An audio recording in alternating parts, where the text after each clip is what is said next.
ನ್ಯೂಸ್ಗೆ ಸ್ವಾಗತ. ಮೊದಲಿಗೆ ಬ್ರೇಕಿಂಗ್ ನ್ಯೂಸ್.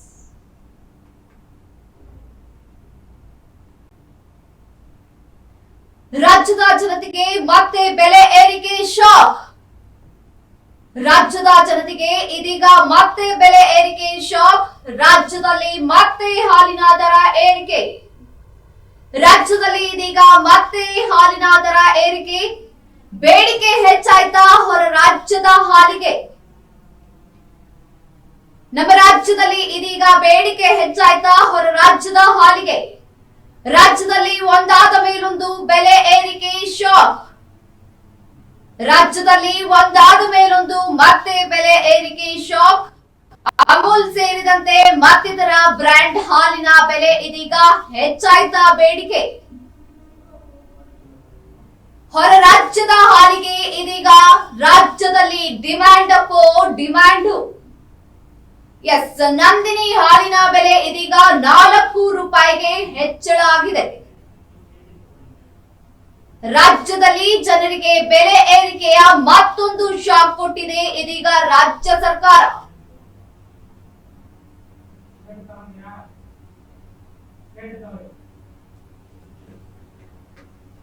ಇನ್ನು ನಮ್ಮ ದೇಶದಲ್ಲಿರುವಂತಹ ಇತರೆ ರಾಜ್ಯದ ಹಾಲಿನ ಬೆಲೆಯನ್ನ ಗಮನಿಸುವುದಾದ್ರೆ ಅಸ್ಸಾಂ ರೂಪಾಯಿ 60, ಹರಿಯಾಣ 56, ಆಂಧ್ರ ಪ್ರದೇಶ 60, ರಾಜಸ್ಥಾನ 50 ರೂಪಾಯಿ, ಮಧ್ಯಪ್ರದೇಶ 52 ರೂಪಾಯಿ, ಪಂಜಾಬ್ 56, ಉತ್ತರ ಪ್ರದೇಶ 56 ರೂಪಾಯಿ, ಮಹಾರಾಷ್ಟ್ರ 52 ರೂಪಾಯಿ, ಗುಜರಾತ್ 53 ರೂಪಾಯಿ, ಕೇರಳ 52 ರೂಪಾಯಿ, ಕರ್ನಾಟಕ ನೋಡೋದಾದ್ರೆ ಇದೀಗ 42 ರೂಪಾಯಿ ಇದೆ ಹಾಲಿನ ಬೆಲೆ. ಇದೀಗ 42 ರೂಪಾಯಿ ಕರ್ನಾಟಕ ರಾಜ್ಯದಲ್ಲಿದೆ.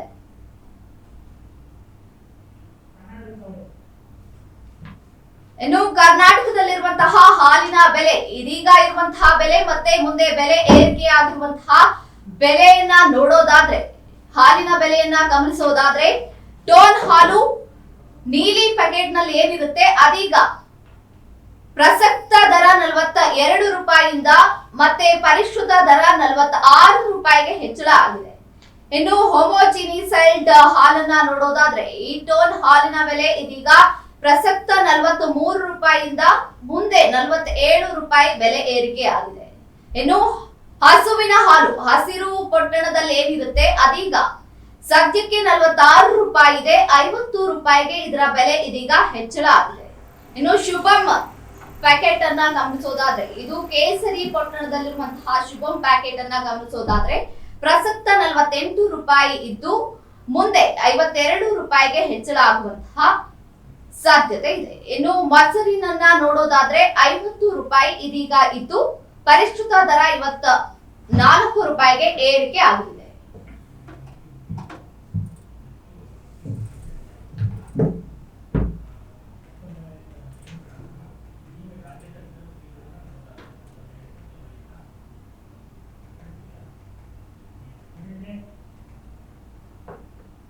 ಇದೀಗ ರಾಜ್ಯದ ಇತರೆ ಸುದ್ದಿಯನ್ನ ನೋಡುವುದಾದ್ರೆ, ರಾಜ್ಯ ಸರ್ಕಾರದ ವಿರುದ್ಧ ಇದೀಗ ಮಂಡ್ಯದಲ್ಲಿ ಬಿಜೆಪಿ ಕಾರ್ಯಕರ್ತರು ಪ್ರತಿಭಟನೆಯನ್ನ ನಡೆಸಿದರು. ಡಿಸಿಎಂ ಡಿಕೆ ಶಿವಕುಮಾರ್ ಅವರ ಸಂವಿಧಾನ ಬದಲಿಸುವ ಹೇಳಿಕೆ ಸೇರಿದಂತೆ ಧರ್ಮಾಧಿಕಾರಿ ಮೀಸಲಾತಿ ಹಾಗೂ ಬಿಜೆಪಿ ಶಾಸಕರ ಅಸಮಾನತ್ವವನ್ನು ಖಂಡಿಸಿ ಇದೀಗ ಬಿಜೆಪಿ ಕಾರ್ಯಕರ್ತರು ಪ್ರತಿಭಟನೆಯನ್ನ ನಡೆಸ್ತಾ ಇದ್ದಾರೆ. ಇನ್ನು ನಗರದ ಸಂಜಯ್ ವೃತ್ತದ ಬಳಿ ಇದೀಗ ಜಿಲ್ಲಾಧ್ಯಕ್ಷ ಡಾಕ್ಟರ್ ಇಂದ್ರೇಶ್ ನೇತೃತ್ವದಲ್ಲಿ ಕಾಂಗ್ರೆಸ್ ವಿರುದ್ಧ ಪ್ರತಿಭಟನೆಯನ್ನ ನಡೆಸುತ್ತಿದ್ದು, ಸಿಎಂ ಸಿದ್ದರಾಮಯ್ಯ ಹಾಗೂ ಡಿಸಿಎಂ ಡಿಕೆ ಶಿವಕುಮಾರ್ ವಿರುದ್ಧ ಘೋಷಣೆಯನ್ನ ಕೂಗಿ ಇದೀಗ ಬಿಜೆಪಿ ಕಾರ್ಯಕರ್ತರು ಆಕ್ರೋಶವನ್ನ ಹೊರಹಾಕ್ತಾ ಇದ್ದಾರೆ. ಇನ್ನು ಪ್ರತಿಭಟನೆಯಲ್ಲಿ ಜಿಲ್ಲೆಯ ಬಿಜೆಪಿ ಮುಖಂಡರು ಮತ್ತಿತರ ಕಾರ್ಯಕರ್ತರು ಸೇರಿದಂತೆ ಮತ್ತಿತರ ಮುಖ್ಯಸ್ಥರು ಭಾಗಿಯಾಗಿದ್ದಾರೆ. ಮತ್ತೆ ದಲಿತರಿಗೆ ಮಾಡ್ತಾ ಇರೋ ಮೋಸದ ವಿರುದ್ಧ, ಇವು 3 ವಿಷಯಗಳ ವಿರುದ್ಧ ಇವತ್ತು ನಾವು ಪ್ರತಿಭಟನೆಯನ್ನು ಮಾಡ್ತಾ ಇದ್ದೀವಿ. ಇವತ್ತು ಇಡೀ ರಾಜ್ಯಾದ್ಯಂತ ನಮ್ಮ ಭಾರತೀಯ ಜನತಾ ಪಾರ್ಟಿಯ ವತಿಯಿಂದ ಪ್ರತಿಭಟನೆ ಆಗ್ತಾ ಇದೆ.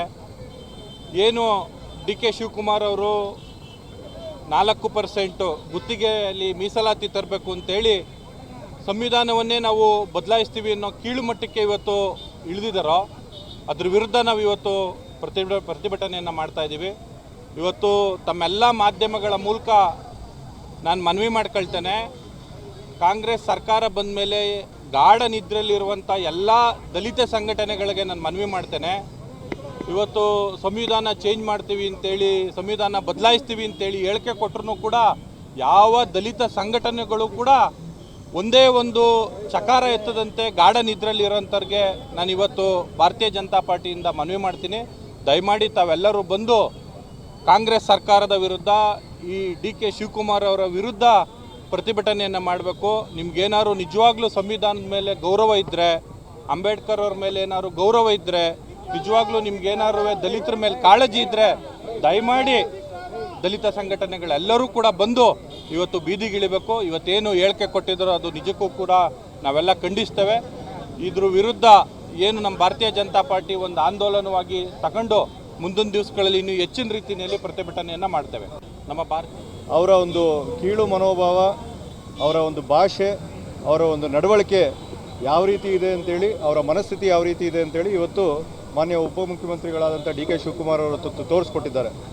ಇದರ ಜೊತೆಗೆ ನಾವು ದಲಿತರನ್ನು ಸಂರಕ್ಷಣೆ ಮಾಡ್ತೀವಿ ಅಂತೇಳಿ ಇವತ್ತು 2 ವರ್ಷಗಳಿಂದ ಸತತವಾಗಿ ಅವರ ಸಮುದಾಯದ ಅಭಿವೃದ್ಧಿ ವಿಚಾರವಾಗಿ ಒಂದು ದಾಳಿಯನ್ನು ಮಾಡ್ತಾ ಇರುವಂಥ, ಅವರಿಗೆ ಸಮುದಾಯದ ಅಭಿವೃದ್ಧಿಗೆ ಇಟ್ಟಂಥ ದುಡ್ಡನ್ನು ಕಸಿಯೋದ್ರ ಮುಖಾಂತರ, ಹಗಲು ದರೋಡೆ ಮಾಡೋದ್ರ ಮುಖಾಂತರ ಅಧಿಕಾರದಲ್ಲೇ ಇನ್ನು ಉಳ್ಕೊಂಡಿರುವಂಥವ್ರು ಇವತ್ತು ಇನ್ನೂ ಮುಂದುವರೆದಂತೆ ಇವತ್ತು ನಾವು ಸಂವಿಧಾನವನ್ನು ರಕ್ಷಣೆ ಮಾಡ್ತೀವಿ ಅಂತೇಳಿ ಸಂವಿಧಾನದ ಒಂದು ಕಾಪಿಯನ್ನು ಪಾಕೆಟಲ್ಲೇ ಇಟ್ಕೊಂಡು ತಿರುಗಾಡುವಂಥ ಈ ಕಾಂಗ್ರೆಸ್ಸಿಗರು ಇವತ್ತು ಸಂವಿಧಾನವನ್ನು ಬದಲಾವಣೆಯನ್ನು ಮಾಡ್ತೀವಿ, ನಾವು ಜಾತಿ ಆಧಾರಿತ ಮೇಲೆ ಒಂದು ಆರ್ಥಿಕವಾಗಿ ಹಿಂದುಳಿದಂಥ ವರ್ಗದವರಿಗೆ ನಾವು ಮೀಸಲಾತಿಯನ್ನು ಕೊಡಬೇಕು ಅಂತೇಳಿ ಏನು ಅಂಬೇಡ್ಕರ್ ಅವರ ಒಂದು ಕನಸಿತ್ತು, ಅದರ ವಿರುದ್ಧವಾಗಿ ಇವತ್ತು ಧರ್ಮಾಧಾರಿತವಾಗಿ ಒಂದು ಮೀಸಲಾತಿಯನ್ನು ತರ್ತೀವಿ ಅಂತ ಹೇಳೋದ್ರ ಮುಖಾಂತರ ಅವರಿಗೆ ಒಂದು ಅವರ ಸತ್ತ ಮೇಲೆ ಮುಂದಿನ ಸಿಎಂ ಡಿ.ಕೆ. ಶಿವಕುಮಾರ್ ಆಗ್ತಾರೆ ಎಂದು ಇದೀಗ ಭವಿಷ್ಯ ನುಡಿದಿದ್ದಾರೆ ಬಿಜೆಪಿ ಶಾಸಕರು. ಕಾಂಗ್ರೆಸ್ ಸರ್ಕಾರದ ವಿರುದ್ಧ ಇದೀಗ ಪ್ರತಿಭಟನೆಯನ್ನ ನಡೆಸುತ್ತಿದ್ದ ವೇಳೆ ಬಿಜೆಪಿ ಶಾಸಕ ಶರಣು ಸಲಂಗ್ ಭವಿಷ್ಯವೊಂದನ್ನ ನುಡಿದಿದ್ದಾರೆ. ಡಿ.ಕೆ. ಶಿವಕುಮಾರ್ ಸದ್ಯ ಇದೀಗ ಡಿಸಿಎಂ ಆಗ್ತಾ ಇದ್ದಾರೆ, ಆದ್ರೆ ಮುಂದೆ ಸಿಎಂ ಆಗ್ತಾರೆ ಎಂಬ ವಿಶ್ವಾಸವನ್ನ, ಅಂದ್ರೆ ಡಿ.ಕೆ. ಅವರು ಮುಸ್ಲಿಂ ಓಲೈಕೆಯಾಗಿ ಇದೀಗ ಭವಿಷ್ಯದ ಬೀಜವನ್ನ ಬಿತ್ತಿದ್ದಾರೆ. ಇನ್ನು ವಿಷ ಬೀಜವನ್ನ ಕೂಡ ಬಿತ್ತಾ ಇದ್ದಾರೆ. ಇಂತಹ ಒಂದು ಕೆಲಸವನ್ನ ಮಾಡ್ತಾ ಇದ್ದಾರೆ ಎಂದು ಇದೀಗ ಶಾಸಕರು ಇವರ ವಿರುದ್ಧ ಪ್ರತಿಭಟನೆಯನ್ನ ನಡೆಸ್ತಾ ಇದ್ದಾರೆ. ಇನ್ನು ಮುಸ್ಲಿಮರು ಖುಷಿ ಪಡಿಸುವಂತಹ ಉದ್ದೇಶಕ್ಕಾಗಿ ಈ ರೀತಿಯಾಗಿ ಹೇಳಿಕೆಯನ್ನ ನೀಡ್ತಾ ಇದ್ದಾರೆ ಡಿ.ಕೆ.ಶಿ ಅವರು. ಇಷ್ಟಕ್ಕೆಲ್ಲ ಸದನದಲ್ಲಿ 18 ಜನ ಬಿಜೆಪಿ ಶಾಸಕರನ್ನ ಅಮಾನತು ಕೂಡ ಮಾಡ್ತಿದ್ದಾರೆ ಎಂದು ಖಂಡನೀಯ ಹೇಳಿಕೆಯನ್ನ ನೀಡಿದ್ದಾರೆ. ಇನ್ನು ಕಾಂಗ್ರೆಸ್ ಏನೇ ಮಾಡಿದ್ರು ನಾವು ಹೋರಾಟ ಮಾಡ್ತೇವೆ, ಇವೆಲ್ಲ ಒಂದು ಕಡೆ ಆದ್ರೆ ಸಂವಿಧಾನ 7 ಕೋಟಿ ಜನರ ದೇವಾಲಯ ಇದ್ದಂತೆ. ಸಂವಿಧಾನದಲ್ಲಿ ಕಾಂಗ್ರೆಸ್ಗೆ ಪಟ್ಟು ಹಿಡಿದಂತಹ ಸುಲ್ತಾನ ಏನ್ ಇದ್ದಾರೆ, ಟಿಪ್ಪು ಸುಲ್ತಾನ ಹಾಗೂ ಔರಂಗಜೇಬ್ ನೀತಿಯನ್ನ ಅನುಸರಿಸ್ತಾ ಇದ್ದಾರೆ. ನಿಮ್ಮ ನಿರ್ಣಯಗಳ ವಿರುದ್ಧ ಇದೀಗ ತೊಡೆ ತಟ್ಟಿ ನಿಲ್ಲುವಂತೆಯೇ ರಾಹುಲ್ ಗಾಂಧಿ ಆದೇಶವನ್ನ ಹೊರಡಿಸ್ತಾ ಇದ್ದಾರೆ ಎಂದು ಇದೀಗ ಆಕ್ರೋಶವನ್ನ ವ್ಯಕ್ತಪಡಿಸ್ತಾ ಇದ್ದಾರೆ. ಆದ್ರೆ ಇವತ್ತು ಈ ರಾಜ್ಯದ ಒಬ್ಬ ಜಿಮ್ಮೆದಾರಿ ವ್ಯಕ್ತಿ, ಈ ರಾಜ್ಯದ ಉಪಮುಖ್ಯಮಂತ್ರಿಗಳು, ನನಗೆ ವಿಶ್ವಾಸ ಇದೆ ಅವರು ಮುಂದೆ ಮುಖ್ಯಮಂತ್ರಿ ಆಗ್ತಾರೆ ಅಂತ ಹೇಳಿ. ಆದ್ರೆ ಇಂಥ ವಿಷ ಬೀಜದ ಮಾತುಗಳನ್ನ ಮುಸ್ಲಿಮರ ಅವರ ತುಷ್ಟೀಕರಣಕ್ಕಾಗಿ, ಅವ್ರಿಗೆ ಖುಷಿ ಪಡಿಸಲಿಕ್ಕಾಗಿ, ಅವರಿಗಾಗಿ ನಾವು ಸಂವಿಧಾನವನ್ನೇ ಬದಲಿ ಮಾಡ್ತೀನಿ ಅಂತ ಹೇಳಿ ಹೊಂಟಿವಿ. ಇದರ ವಿರುದ್ಧ ನಾವು ಹೋರಾಟ ಮಾಡ್ತೇವೆ. ನೀವೇನು ನಮ್ಮ 18 ಜನ ಶಾಸಕರಿಗೆ ತಾವೇನು ಅವಮಾನ ಮಾಡಿದ್ದೀರಿ, ತಾವು ಅಮಾನತಿನಲ್ಲಿದ್ದೀರಿ, ಇದು ಅಲ್ಲ, ಇದಕ್ಕಿಂತ ಅದೆಷ್ಟೇ ಘೋರ ಶಿಕ್ಷೆ ನೀವು ಕೊಟ್ಟರು ಕೂಡ ನಮ್ಮ ಹೋರಾಟ ನಿಲ್ಲಲ್ಲ. 7 ಕೋಟಿ ಕನ್ನಡಿಗರಿಗೆ, ಕಲ್ಯಾಣ ಕರ್ನಾಟಕದ ಜನರಿಗೆ, ಉತ್ತರ ಕರ್ನಾಟಕದ ರೈತರಿಗೆ ನ್ಯಾಯ ಸಿಗುವ ಸಲುವಾಗಿ ಭಾರತೀಯ ಜನತಾ ಪಾರ್ಟಿ ಹೋರಾಟ ಮಾಡ್ತದೆ. ಧನ್ಯವಾದಗಳು. ಬಿಜೆಪಿ ಮುಸ್ಲಿಂ ಓಲೈಕೆ ರಾಜಕಾರಣ ಮಾಡ್ತಿದೆ ಎಂದಿದ್ದಾರೆ ಸಚಿವ ಎನ್ ಚಲುವರಾಯಸ್ವಾಮಿ. ಬಿಜೆಪಿ ಜೆಡಿಎಸ್ ಇಬ್ಬರು ಅಧಿಕಾರದ ಹಾಗೆ ಇದೆ, ಇದನ್ನ ಬಿಡೋಕಾಗ್ದೆ ಕಟ್ಟಿಕೊಳ್ಳೋಕಾಗ್ದೆ ಧರ್ಮ ಸಂಕಟದಲ್ಲಿ ಇದೀಗ ಒದ್ದಾಡ್ತಾ ಇದ್ದಾರೆ. ಬಿಜೆಪಿಯಿಂದ ಮುಸ್ಲಿಂ ಸಮುದಾಯಕ್ಕೆ ಮೋದಿ ಈದ್ ಕಿಟ್ ವಿತರಣೆ ವಿಚಾರವಾಗಿ ಇದೀಗ ಮಂಡ್ಯದಲ್ಲಿ ಸಚಿವ ಎನ್ ಚಲುವರಾಯಸ್ವಾಮಿ ಹೇಳಿಕೆಯೊಂದನ್ನ ನೀಡಿದ್ದು, ಮೋದಿ ಎಷ್ಟು ಬಾರಿ ಮುಸ್ಲಿಂ ಪರ ಮಾತನಾಡಿದ್ದಾರೆ, ಯಾರು ಕೂಡ ಯಾವುದೇ ಧರ್ಮಕ್ಕೆ ಅರ್ಥವಾಗದ ರೀತಿ ಅಥವಾ ಯಾವುದೇ ಸಮಾಜಕ್ಕೆ ಬಿಟ್ಟು ರಾಜಕಾರಣವನ್ನ ಮಾಡಲ್ಲ. 5 ಗ್ಯಾರಂಟಿಯನ್ನ ಯಾವುದೇ ಧರ್ಮಕ್ಕೆ ಸೀಮಿತವಾಗಿ ಕೂಡ ಕೊಟ್ಟಿಲ್ಲ. ಮಕ್ಕಳಿಗೆ ಅನೇಕ ಕಾರ್ಯಕ್ರಮ ಮತ್ತು ಬಡ್ಡಿ ರಹಿತ ಸಾಲವನ್ನ ಧರ್ಮ ನೋಡಿ ಕೊಟ್ಟಿಲ್ಲ. ಬಿಜೆಪಿಯವರು ತೀಟೆಗೋಸ್ಕರ ಇದನ್ನೆಲ್ಲ ಮಾಡ್ತಾ ಇದ್ದಾರೆ ಅಷ್ಟೇ. ಮುಸ್ಲಿಂ ಮೀಸಲಾತಿ ವಿಚಾರಕ್ಕೆ ದೇವೇಗೌಡರು ಕುಮಾರಸ್ವಾಮಿ ಅವರು ಪ್ರತಿಭಟನೆಗೆ ಹೋಗಿರಲಿಲ್ಲ. ಅವರು ನಿಲುವಾದ್ರೂ ಏನಾಗಿರಬಹುದು. ಬಿಜೆಪಿ ಜೆಡಿಎಸ್ ಇಬ್ಬರಲ್ಲೂ ಅಧಿಕಾರದ ದಾಹ ಇದೆ. ಇದನ್ನ ಬಿಡೋಕಾಗದೆ ಕಟ್ಟಿಕೊಳ್ಳೋಕಾಗದೇನೆ ಇದೀಗ ಧರ್ಮಸಂಕಟದಲ್ಲಿದ್ದಾರೆ. ನಾವು ಜನರ ಪರವಾಗಿ ಕೆಲಸ ಮಾಡ್ತಿದ್ದೇವೆ, ಟೀಕೆ ಮಾಡೋದಕ್ಕೆ ಯಾವ ವಿಚಾರ ಇಲ್ಲ ಎಂದು ಹೇಳಿದ್ದಾರೆ. ಏನು ಬಿಜೆಪಿ ಒಂದೇ ಮೈಂಡ್ ಇದೆ, ಜೆಡಿಎಸ್ಗೂ ಕೂಡ ಒಂದೇ ಮೈಂಡ್ ಇದೆ. ಇವರ ಹಾಗೆ ನಾವು ಯಾವುದನ್ನು ಓಲೈಕೆ ಮಾಡಲ್ಲ. SC/STಗೆ 18% ಹಣ ಕೊಟ್ಟಿದ್ದೇವೆ, ಅವರಿಗೆ ಸಿಗಬೇಕಾದ ಹಕ್ಕು ಕೊಟ್ಟಿದ್ದೇವೆ, ಸಂವಿಧಾನದ ಪ್ರಕಾರ ಮೀಸಲಾತಿ ಕೂಡ ಕೊಟ್ಟಿದ್ದೇವೆ. ಮುಸ್ಲಿಮರನ್ನ ಕಾಂಗ್ರೆಸ್ ಯಾವತ್ತೂ ನೆಗ್ಲೆಕ್ಟ್ ಮಾಡಲ್ಲ. ಬಿಜೆಪಿ ಮುಸ್ಲಿಂಗೆ ಎಲ್ಲ ರೀತಿಯಾದಂತಹ ಅವಕಾಶವನ್ನ ಕೂಡ ಪ್ರತಿಭಟನೆಗೆ ಹೋಗಲ್ಲ 4% ವಿರುದ್ಧವಾಗಿ ಅಂತ ಹೇಳಿ ಈಗಾಗಲೇ ನಡೆದಂತ ಸ್ಥಳೀಯ ಎಲ್ಲ ಚುನಾವಣೆಯಲ್ಲೂ 60% 70% ಎಲ್ಲ ಕ್ಷೇತ್ರದಲ್ಲೂ ಸಹ ನಮ್ಮ ಕಾಂಗ್ರೆಸ್ಸಿನ ಬೆಂಬಲಿತ ಅಭ್ಯರ್ಥಿಗಳೇ ಗೆಲ್ತಾ ಇದ್ದಾರೆ. ಅದು PLD ಬ್ಯಾಂಕ್ ಇರ್ಬೋದು, ಸೊಸೈಟಿಗಳಿರ್ಬೋದು ಎಲ್ಲ. ಇನ್ನು ಮುಂದೆ ಬರ್ತಕ್ಕಂಥ ಚುನಾವಣೆಗಳು ಮುಂದಿನ ಫೆಬ್ರವರಿ ಮಾರ್ಚ್ವರೆಗೂ ಎಲ್ಲ ಸ್ಥಳೀಯ ಚುನಾವಣೆಗಳು ನಡೆಯುತ್ತೆ. ಆ ಎಲ್ಲ ಚುನಾವಣೆಗಳು ಸಹ ನಾವು ನಮ್ಮ ಕಾರ್ಯಕರ್ತರು ಗೆಲ್ಲಬೇಕು ಅನ್ನೋದು ನಮ್ಮೆಲ್ಲ ಶಾಸಕರು, ಪಕ್ಷದ ಮುಖಂಡರು, ನಮ್ಮೆಲ್ಲರ ಒಂದು ಉದ್ದೇಶ. ಅದಕ್ಕೆ ನಮಗೆ ಈ ಸರ್ಕಾರ ಬರಲಿಕ್ಕೆ ಬೆನ್ನೆಲುಬಾಗಿ ನಿಂತಿದ್ದಂಥ ಕಾರ್ಯಕರ್ತರಿಗೂ ಸ್ಥಳೀಯವಾಗಿ ಅವಕಾಶ ಸಿಕ್ಕಬೇಕು ಅನ್ನೋ ಒಂದು ಹೋರಾಟ ಅಷ್ಟೇ. ಸರ್, ಈಗ ಮುಸ್ಲಿಂ ಸರ್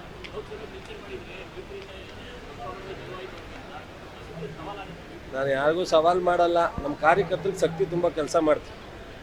ನಾವೇನು ದೊಡ್ಡ ನಾಯಕರ ತೊಡೆತಟ್ಟಕ್ಕೆ ಇಲ್ಲ. ನಾವು ನಮ್ಮ ಕಾರ್ಯಕರ್ತರಿಗೆ ಒಂದಷ್ಟು ಶಕ್ತಿ ತುಂಬ ಪ್ರಯತ್ನ ಮಾಡ್ತೀವಿ. ಬಿಜೆಪಿ ಸರ್ ಮುಸ್ಲಿಂ ಓಲೈಕೆಗೆ ಮುಂದಾಗಿರುವಂಥದ್ದು. ಈಗ ಹಬ್ಬದ ಹಿನ್ನೆಲೆಯಲ್ಲಿ ಕಿಟ್ ಕೊಡೋದಕ್ಕೂ ಕೂಡ ಮುಂದಾಗ್ತಾ ಇದೆ. ನೋಡಿ, ಮೋದಿಯವರು ಎಷ್ಟೋ ಬಾರಿ ಮುಸ್ಲಿಂ ಪರ ಮಾತಾಡ್ತಾರೆ. ಯಾರು ಈ ದೇಶದಲ್ಲಿ ಯಾವುದೇ ಸಮಾಜವನ್ನು, ಯಾವುದೇ ಧರ್ಮವನ್ನು ಬಿಟ್ಟು ಮಾಡಲಿಕ್ಕಾಗಲ್ಲ. ಬಟ್ ಅದು ನಾವೀಗ 5 ಗ್ಯಾರಂಟಿ ಕೊಡ್ತೀವಿ, ಯಾವ್ದಾರು ಸಮಾಜಕ್ಕೆ ಸೀಮಿತವಾಗಿ, ಧರ್ಮಕ್ಕೆ ಸೀಮಿತವಾಗಿ ಕೊಡ್ತೀವ? ಮಕ್ಕಳಿಗೆ ಅನೇಕ ಕಾರ್ಯಕ್ರಮಗಳು ಕೊಡ್ತೀವಿ, ಯಾವ್ದಾರ ಈ ಬಡ್ಡಿ ರಹಿತ ಸಾಲ ಕೊಡ್ತೀವಿ, ಸೊಸೈಟಿನಲ್ಲಿ ಯಾವ್ದಾದ್ರು ಧರ್ಮ ನೋಡ್ಕೊಡ್ತೀವ? ಸುಮ್ಮನೆ ತೀಟೆಗೋಸ್ಕರ ಮಾಡ್ತಾರೆ ಬಿಜೆಪಿಯವರು. ಈಗ ಮೊನ್ನೆ ದೇವೇಗೌಡರು ಕುಮಾರಸ್ವಾಮಿ ಅವರಿಬ್ಬರೂ ನಾವು ಪ್ರತಿಭಟನೆಗೆ ಹೋಗಲ್ಲ 4% ವಿರುದ್ಧವಾಗಿ ಅಂತ ಹೇಳಿದ್ರು. ಏನು ಅವ್ರ ನಿಲುವು? ಮೊನ್ನೆ ಶಾಸಕಾಂಗ ಸಭೆ ಇದು ಕೊಠಡಿಯಿಂದ ಬಿಜೆಪಿಯವ್ರ ಜೊತೆ ಬರಲಿಲ್ಲ. ಮೊನ್ನೆ ಹನಿ ಟ್ರ್ಯಾಪಲ್ಲಿ ಬಾವಿಗೆ ಹೋದಾಗ ವಿಜೇಂದ್ರ ಅವರು ಹೋಗಿ ಕರ್ಕೊಂಬಂದ್ರು ಜೊತೆಯಲ್ಲಿ. ಏನಾಗುತ್ತೆ ಅವ್ರಿಗೆ ಇನ್ನೂ ಅಧಿಕಾರದ ದಹ ಇಬ್ಬರಲ್ಲೂ ಏನಾರು ಮಾಡಿ ಇವರು ನನಗೆ ಬೇಕು ಅಂತ ಅವರು ಬಿಡಕ್ಕೆ ಹೋಗಿಲ್ಲ, ಇವ್ರು ಕಟ್ಕೊಳಕ್ಕಾಗ್ತಾ ಇಲ್ಲ. ಆ ಧರ್ಮ ಸಂಘದಲ್ಲಿದ್ದಾರೆ. ನಾವು ಜನಪರವಾಗಿ ಕೆಲಸ ಮಾಡ್ತಾ ಇದೀವಿ. ಅವ್ರಿಗೆ ಟೀಕೆ ಮಾಡೋದಕ್ಕೆ ಯಾವುದೂ ವಿಚಾರ ಇಲ್ಲದೆ ಇರೋದ್ರಿಂದ ಈ ಥರದ್ದು ಮಾತಾಡ್ತಾರೆ. ಮುಸ್ಲಿಂ ಮೀಸಲಾತಿ ವಿಚಾರವಾಗಿ ಬಿಜೆಪಿಯವರು ಆಕ್ಷೇಪವನ್ನು ವ್ಯಕ್ತಪಡಿಸ್ತಿದ್ದಾರೆ. ಮತ್ತೊಂದು ಕಡೆ ಮುಸ್ಲಿಮರಿಗೆ ಕಿಟ್ ಅನ್ನ ಕೊಡ್ತಿದ್ದಾರೆ. ಈ ಸ್ಟ್ಯಾಂಡ್ ಬಗ್ಗೆ ಅದನ್ನೇ ಅವ್ರು ಹೇಳಿದ್ದು. ಹಿಂದೂ ಮುಸ್ಲಿಂ ಅಂದರೆ ಒಂದಷ್ಟು ಜನ ಹಿಂದುತ್ವದ ನಾವು ಸೆಳಿಬೋದೇನೋ ಅನ್ನೋ ಪ್ರಯತ್ನ ಮಾಡ್ತಾರೆ. ಆದರೆ ಮುಸ್ಲಿಮ್ಸ ಇನ್ನೊಂದು ಇಂಡೈರೆಕ್ಟ್ ಆಗಿ ಮುಸ್ಲಿಮ್ ಸಹ ಓಲೈಸ್ಕೊಳ್ಳುವಂಥ ಪ್ರಯತ್ನ ಮಾಡ್ತಿರ್ತಾರೆ. ಬಟ್ ಅವ್ರಿಗೆ ಈ ಡ್ಯುಯಲ್ ಮೈಂಡ್ ಇರ್ತಕ್ಕಂಥವ್ರು. ಸೊ JDS ಅವರು BJPಯವರು ಒಂದೇ ಮೈಂಡ್ ಇದೆ. ನಾವು ಯಾವುದೇ ಸಂದರ್ಭದಲ್ಲಿ ಒಂದೇ ನಿಲುವು. ಇಡೀ ರಾಷ್ಟ್ರದ ಇರ್ತಕ್ಕಂಥ ಪ್ರತಿಯೊಬ್ಬರ ಹಿತವನ್ನು ಕಾಪಾಡ್ತಕ್ಕಂಥದ್ದು ಕಾಂಗ್ರೆಸ್ನ.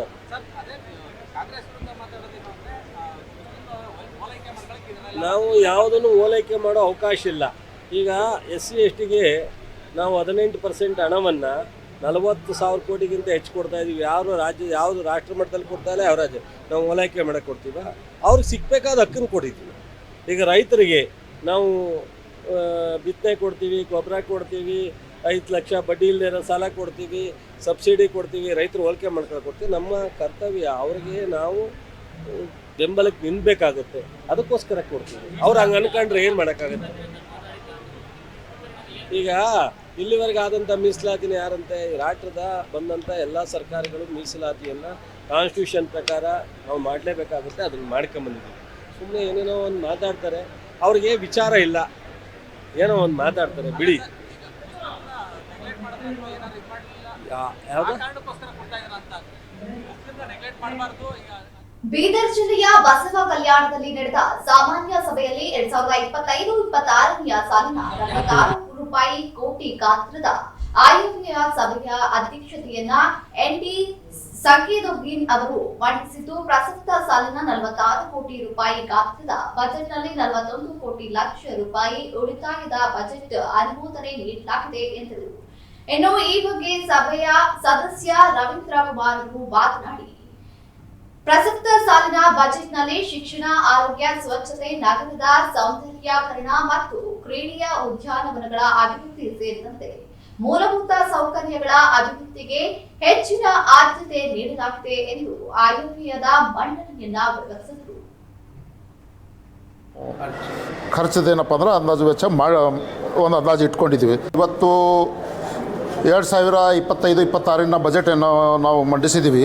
ಅಧ್ಯಕ್ಷರು ಮತ್ತು ನಗರಸಭೆ ಆಯುಕ್ತರು ಇದೆಲ್ಲ ಟೋಟಲಿ ನಮ್ಮಲ್ಲಿ ಇರ್ತಕ್ಕಂಥ ಹೋದ ವರ್ಷ ಉಳಿತಾಯ 9,97,88,000 ಆಯಿತು. ಟೋಟಲಿ ನಾವು 25-26 ಸಾಲಿಗೆ ನಿರೀಕ್ಷಿಸಿದಂಥ ಆದಾಯ ಏನಪ್ಪ ಅಂದ್ರೆ 46 ಕೋಟಿ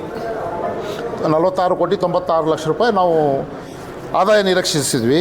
ಅದರಲ್ಲಿ ಖರ್ಚು 26 ಲಕ್ಷ, ಇದು 46 ಕೋಟಿ 65 ಲಕ್ಷದ ಏನಪ್ಪ ಅಂದ್ರೆ ನಾವು ಖರ್ಚದೇನಪ್ಪ ಅಂದ್ರೆ ಅಂದಾಜು ವೆಚ್ಚ ಒಂದು ಅಂದಾಜು ಇಟ್ಕೊಂಡಿದ್ದೀವಿ. ಅದರಲ್ಲಿ ಉಳಿತಾಯ 41 ಲಕ್ಷ ಉಳಿತಾಯ ಆಗುವಂಥ ನಿರೀಕ್ಷೆ ಇದೆ. ಅದರಲ್ಲಿ ಹೆಚ್ಚಿನ ಆದಾಯ ಬರ್ತಕ್ಕಂಥದ್ದು ಏನಪ್ಪ ಅಂದ್ರೆ ನಾವೆಲ್ಲ ನಗರಸಭೆ ಬೆಂಬಲ ಬೆಲೆ ತೊಗರಿ ಖರೀದಿ ಕೇಂದ್ರದಲ್ಲಿ ಮಹಾಮೋಸವೊಂದು ನಡೆಯುತ್ತಿದೆ ಎಂದು ಬೀದರ್ ಜಿಲ್ಲೆಯ ರೈತರು ಗಂಭೀರ ಆರೋಪವನ್ನ ಮಾಡ್ತಾ ಇದ್ದಾರೆ. ಬೀದರ್ ಜಿಲ್ಲೆಯ ಬಾಲ್ಕಿ ತಾಲೂಕಿನ ಜವಡ್ಗ ಗ್ರಾಮದ ಬೆಂಬಲ ಬೆಲೆ ತೊಗರಿ ಕೇಂದ್ರದ ತೂಕದಲ್ಲಿ ಭಾರಿ ಗೋಲ್ಮಾಲೊಂದು ನಡೆಯುತ್ತಿದ್ದು, ಬೀದರ್ ಜಿಲ್ಲೆಯ ರೈತರು ಇದನ್ನ ಖಂಡಿಸಿ ಇದೀಗ ಪ್ರತಿಭಟನೆಯನ್ನ ನಡೆಸ್ತಾ ಇದ್ದಾರೆ. ಜಗಳವಾದಂತಹ ಗ್ರಾಮದ ಪಿಕೆಎಸ್ ಬೆಂಬಲ ಬೆಲೆ ತೊಗರಿ ಖರೀದಿ ಕೇಂದ್ರವನ್ನ ಆರಂಭಿಸಿದಂತಹದ್ದು ಇದೀಗ ಪ್ರತಿ 50 ಕೆಜಿಗೆ ಬರೋಬ್ಬರಿ 1.5 ಕೆಜಿಯಷ್ಟು ತೊಗರಿಯನ್ನ ಅಲ್ಲಿನ ಸೆಕ್ರೆಟರಿ ಕನ್ನ ಹಾಕ್ತಾ ಇದ್ದಾನಂತೆ. ಇನ್ನು ವಿದ್ಯುತ್ ತೂಕದ ಯಂತ್ರದಿಂದ ವೇಟ್ ಟೆಸ್ಟಿಂಗ್ ಅನ್ನ ಮಾಡಿಕೊಂಡು ಹೆಚ್ಚು ಕಡಿಮೆ ಮಾಡಿಕೊಂಡು ತೂಕವನ್ನ ಹೆಚ್ಚು ಕಡಿಮೆ ಆಗುವ ರೀತಿಯಲ್ಲಿ ಸೆಟ್ಟಿಂಗ್ ಅನ್ನ ಮಾಡಿದಂತೆ. ಇನ್ನು ಇದನ್ನ ಗಮನಿಸಿದಂತಹ ರೈತರು ಇದರ ವಿರುದ್ಧವಾಗಿ ಆಕ್ರೋಶವನ್ನ ಹೊರಹಾಕಿದ್ದು, ಅಲ್ಲಿನ ರೈತರು ಇದರ ವಿರುದ್ಧ ಪ್ರತಿಭಟನೆಯನ್ನ ನಡೆಸ್ತಾ ಇದ್ದಾರೆ. ಏನಾಗಿದೆ ಅಂದ್ರೆ ಕಾಟದಾಗ ಇದಾಗ್ಯದ, ಹೆಚ್ಚು ಕಮ್ಮಿ ಆಗ್ಯದ. ಎಷ್ಟು ಹೆಚ್ಚು ಕಮ್ಮಿ ಆಗ್ಯದ? 1 ಕಿಲೋ 500 ಗ್ರಾಮ್ ಅದು 1 ಕ್ವಿಂಟಲ್ಕ ಅಥವಾ 50 ಕೆಜಿಗೆ ರೀ? 50 ಕೆಜಿ 50 ಕೆಜಿ. ಹಾಂ, ಇದು ಎಷ್ಟು ದಿನ ಆಯ್ತು ಹಿಂಗೆ ನಡತ್ರಿ? ಇದು ನಮಗೂ ಫನಲ್ರಿ 1-2 ದಿನ ಫೋನ್ ಆಗಿ. ಹಾಂ, ನಿಮ್ಮ CEO ಅಂತಾರ ಚೀಲಾಗಿಂದ ಮಾಲ್ ತೆಗೆದು ಇದು ಮಾಡು ಅಂತ ಹೇಳಿ ಹೇಳ್ತಾ ಇದ್ದಾರಂತಲ್ಲ ನಿಮ್ಮ ಸೆಕ್ರೆಟ್ರಿ. ನಂಗೆ ಏನು ಬಂದಿಲ್ಲ. ಒಳಗೆ ಹೋಗಿದ ಮೇಲೆ ಮಾಲ್ ತೆಗ್ದಾರ ಇಲ್ಲ, ಅದು ಅವ್ರಿಗೆ ಫೋನ್ ಆಗಿ. ಇಲ್ಲ ತೆಗ್ದಾರೇನಿಲ್ಲ, ಮಾಲ್ ತೆಗ್ದಾರ ಇಲ್ಲ? ಲೇಬರ್ಗಳು ತೆಗ್ದಾರ? ತೆಗ್ದ ನಂಗೆ ಫೋನ್ ಇಲ್ಲ.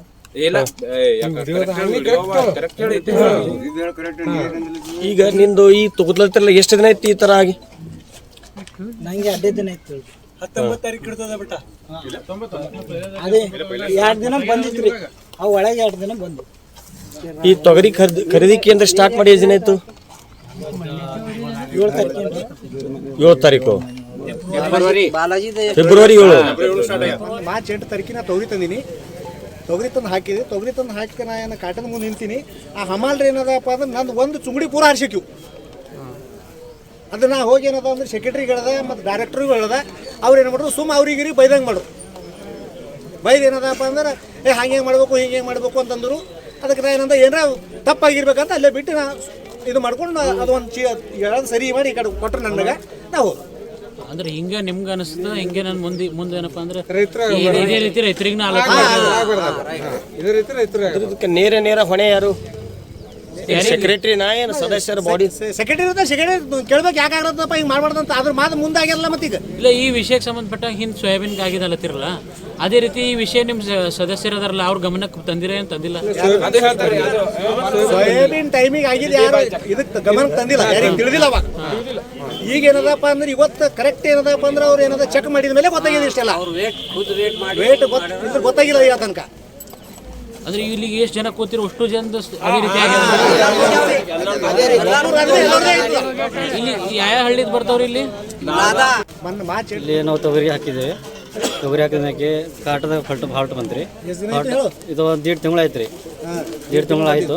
ಅವ್ರಿಗೆ ಹೇಳಿದೆವು, ಸೆಕ್ರೆಟ್ರಿ ಹೋದೆವು, ಮೆಂಬರಿಗೆ ಹೋದೆವು, ಚೇರ್ಮನಿಗೆ ಹೋದೆವು, ಕೈ ತಳ ಮಾಡಿದವ್ರಿಗೆ ಹೇಳಿದೆವು. ಅವ್ರ ಅದು ಹಮಲ್ದವ್ರಿಗೆ ಹೇಳಿದೆವು. ಅವ್ರು ಎಲ್ಲೂ ಕೇಳಿಲ್ಲ. ಅವ್ರಂದ್ರು ಹೊಟ್ಟೆ ಆಯ್ತಪ್ಪ ಸುಮ್ಮ ಕೊಡ್ರಿ, ಕಾಟ ರಿಪೇರಿ ಮಾಡಿಸ್ತೇವೆ ಅಂದರು ಅವರು. ಮತ್ತು ಅವ್ರಿಗೆ ಏನು ಮಾಡಿಲ್ಲ.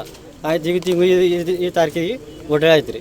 ಹೊಟ್ಟೆ ಆಮ್ಯಾಕ ಈಗ ಎಲ್ಲೂ ಗೊತ್ತಾಗಿರಿ. ಎಷ್ಟು ಕ್ವಿಂಟಲ್ ತೊಗರಿ ಹಾಕಿರಿ ನೀವು? ನಂದು 70 ಕ್ವಿಂಟಲ್ ಹೋಗ್ಯದ್ರಿ. 70 ಕ್ವಿಂಟಲ್. ಹಾಂ, ಇಲ್ಲಂದು ತೋರಿಸ್ತಾನೆ. ಶ್ರೀರಂಗಪಟ್ಟಣ ತಾಲೂಕಿನ ಬಿಆರ್ ಕೊಪ್ಪೂರು ಶಾಖೆಯ ಬ್ಯಾಂಕ್ ಆಫ್ ಬರೋಡಾ ಬ್ಯಾಂಕ್ ವತಿಯಿಂದ ಆಯೋಗದಿಂದ ಇದೀಗ ವಂಚನೆ ಮಾಡಲಾಗಿದೆ ಎಂದು ತಿಳಿದು ಬಂದಿದೆ. ಸಾಮಾಜಿಕ ಪಿಂಚಣಿ ವಿತರಣೆ ಮಾಡುವಂತಹ ಬಿಸಿಯಿಂದ ವಂಚನೆ ಆರೋಪ ಕೇಳಿಬಂದಿದ್ದು, ವಿಧಾಯ ವೇತನ ಮತ್ತು ವಿಧವಾ ವೇತನ ಮತ್ತು ವೃದ್ಧಾಪ್ಯ ವೇತನ, ಅಂಗವಿಕಲ ವೇತನ ಸೇರಿ ಹಲವು ಸರ್ಕಾರಿ ಪಿಂಚಣಿ ವಿತರಿಸಲು ನಿಯೋಜನೆಗೊಂಡಿರುವಂತಹ ಬ್ಯಾಂಕ್ ಬಿಸಿ ಏನಿದ್ದಾರೆ ಅವರೀಗ ವೇಳಾಪುರ ಪಂಚಾಯಿತಿ ವ್ಯಾಪ್ತಿಯಲ್ಲಿ ಕಾರ್ಯನಿರ್ವಹಿಸುತ್ತಿದ್ದರಂತೆ.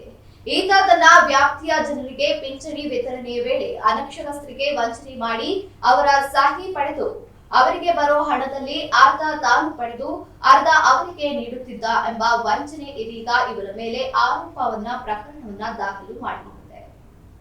ನಿಮ್ಗೆ ಇಲ್ಲಿ ಕೊಡ್ತಾರ ತಂದೆ? ನಮ್ದು ಪ್ರಿಂಟಿ ಬರ್ತಿರ್ಲಿಲ್ಲ, ಬರೋಂಗ್ ಮಾಡ್ತಿದ್ರು, ಅದಕ್ಕೆ ನಾವು ಇಲ್ಲೇ ಎತ್ಕೊಳ್ಳೋದು. ಇವ್ರು ಬಂದು ಕೊಡಲ್ವ? ಯಾರು ಕೊಡಲ್ಲ? ಒಳಗೆ ಹೋದ್ರೆ ಸಹ ನೀವು ಅಲ್ಲಿ ಹೋಗ್ರ ಮಾಡ್ತಾರೆ, ನಾವೆಲ್ಲಿ ಹೋಗತ್ತ ಸಹ ಅಂತಾರೆ. ಬ್ಯಾಂಕಲ್ಲಿ ಕೊಡ್ತಿಲ್ವಲ್ಲ, ನಾವೆಲ್ಲಿ ಹೋಗೋದ ಸಹ. ಅಲ್ಲ, ಇವ್ರು ಕೊಡಲ್ವಾ ಮನೆಗೆ ಬಂದು? ಅಲ್ಲಿ ಕೊಡ್ತಾರೆ ಸಹ, ಮನೆಗೆ ಬಂದು. ನಮ್ಗೆ ಇಲ್ಲಿ ಬ್ಯಾಂಕ್ ಯಾವ ಪಂಚಾಯತಿ ಬಿಸಿ ಮೇಡಮ್ ನೀವು? ಸರ್ ಅಂದು ಇಲ್ಲೇ ಕೊಡ್ತಿದ್ರಿ ಮೇಡಮ್ ಇದನ್ನ ತಂದು? ಸರ್ ಅಮೌಂಟ್ ತಗೊಳಕ್ ಬರ್ತಿಲ್ಲಲ್ಲ, ಆಗ ಸ್ವಲ್ಪ ಪೆನ್ಷನರು ಅವ್ರು ಇವರು ಬಂದಿದ್ರು, ಅದಕ್ಕೆ ಇಲ್ಲೇ ಕೊಟ್ಬಿಡ್ತೀವಿ ಅಂದ್ರೆ ದುಡ್ಡು ತಗೊಳಕ್ ಡೈಲಿ ಬರ್ತಿದ್ದೆ. ಅಮೌಂಟ್ ತಗೊಳಕ್ ಬರ್ತಿಲ್ಲ ಸರ್. ನಮ್ಮ ನಿಮಗೆ ಕೊಡೋಕ್ಕೆ ಪಂಚಾಯತಿ ವ್ಯಾಪ್ತಿಯಲ್ಲಿ ತಾನೇ ಕೊಡೋಕೆ ಹೇಳೋದು ಸರ್. ಅಲ್ಲೇನೆ ಅಂದ್ರೆ ಈಗ ದುಡ್ಡು ತಗೊಳಕ್ ಬರ್ತೀನಲ್ಲ. ಅಲ್ಲ ಮೇಡಮ್, ನಾನು ಹೇಳ್ತಿರೋದು ನಿಮಗೆ ಪಂಚಾಯತಿ ವ್ಯಾಪ್ತಿಯಲ್ಲಿ ಕೊಟ್ಟ ಮೇಲೆ ಬಂದಮೇಲೆ ಇಲ್ಲಿ ಬಂದು ಕೊಡೋಂಥದ್ದು ಏನಿದೆ?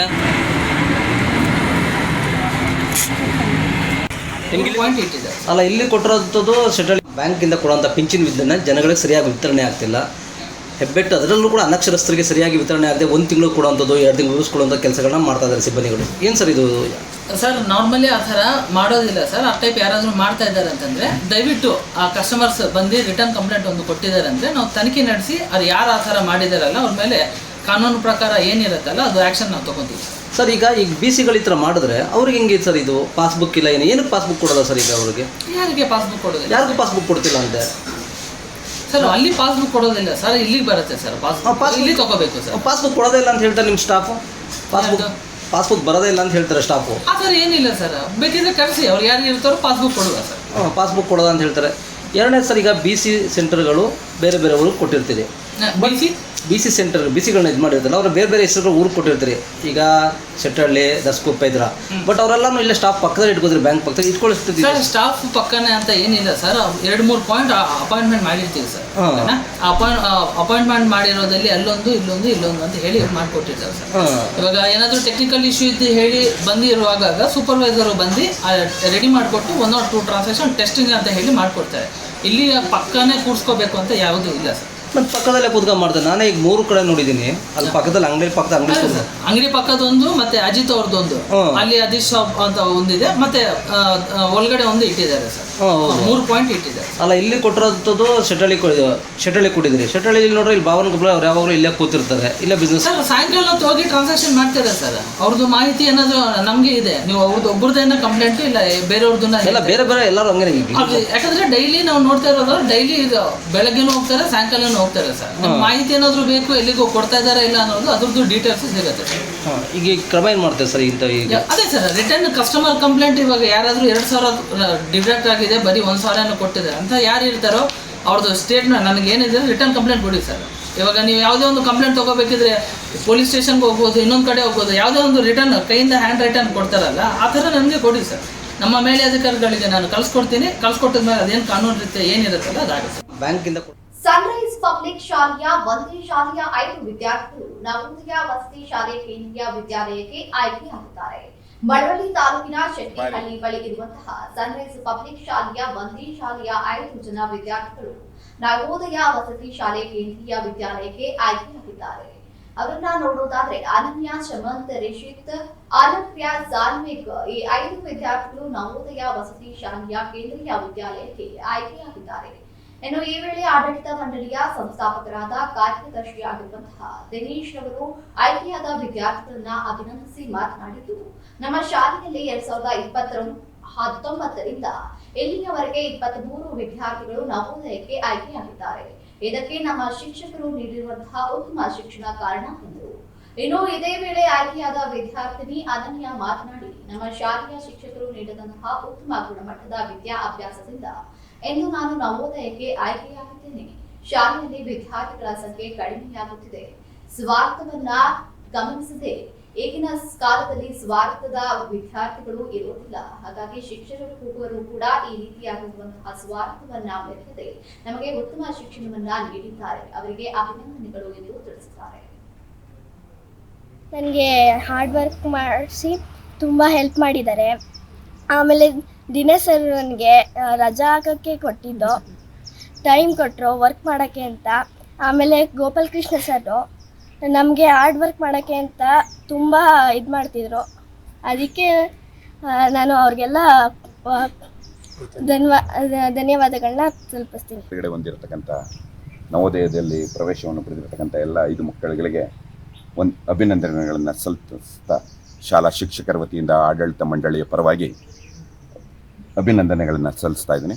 ಅದರ ಜೊತೆಗೆ ಇಡೀ ಮಳವಳ್ಳಿ ತಾಲೂಕಿನಲ್ಲಿ ಇಲ್ಲಿವರೆಗೆ ನಾವು 2019-20ರಿಂದ 23 ವಿದ್ಯಾರ್ಥಿಗಳನ್ನು ನವೋದಯ ಶಾಲೆಗೆ ಕೊಡುಗೆಯಾಗಿ ಕೊಟ್ಟಿದ್ದೀವಿ.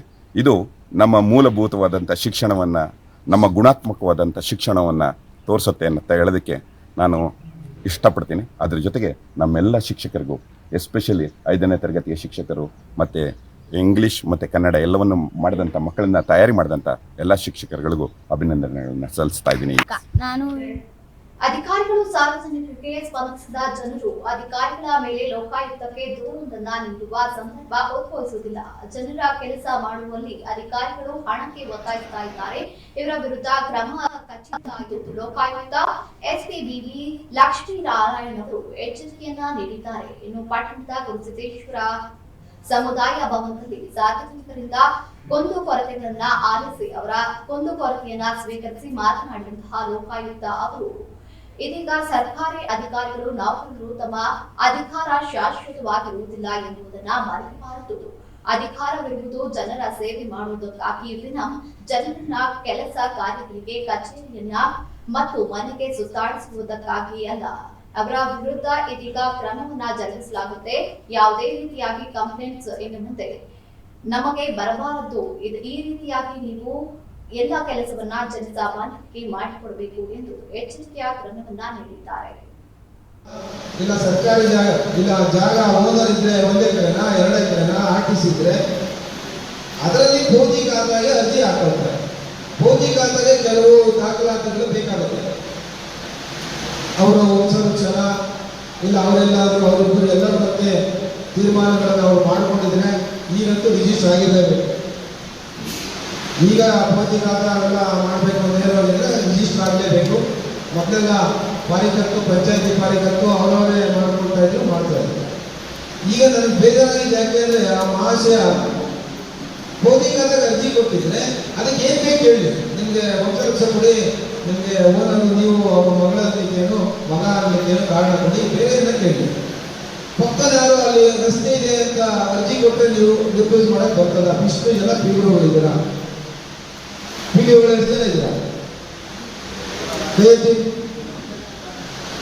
ಯಾರಾದ್ರೂ ಒಬ್ಬರು ಹೇಳಕ್ಕಾಗುತ್ತೆ ಅರ್ಜಿ ಕೊಟ್ಟರೆ ನೀವು ನಿಲ್ಲಿಸ್ತೀರಾ? ಇದ್ರೆ ಹೇಳ್ಬಿಡಿ. ಭೌತಿ ಖಾತಾಗೂ ಪಾತಾಗ ಇನ್ನೊಬ್ಬರಿಗೆ ಯಾವಾಗ ಹಕ್ಕುದಾರ ಯಾರೋ ಮಧ್ಯದವರು ಅರ್ಜಿ ಕೊಡೋದು ಸಂಬಂಧ ಏನು? ಇದ್ರೆ ಅವನು ಅರ್ಜಿ ಕೊಟ್ಬಿಡಿ, ಆಮೇಲೆ ಅರ್ಜಿ ಕೊಡ್ಬೋದು. ಖಾತಾ ಆದ್ಮೇಲೆ ಅರ್ಜಿ ಕೊಡ್ಬೋದಲ್ಲ ಅವನು, ರಸ್ತೆ ಇದೆ ಅಂತ.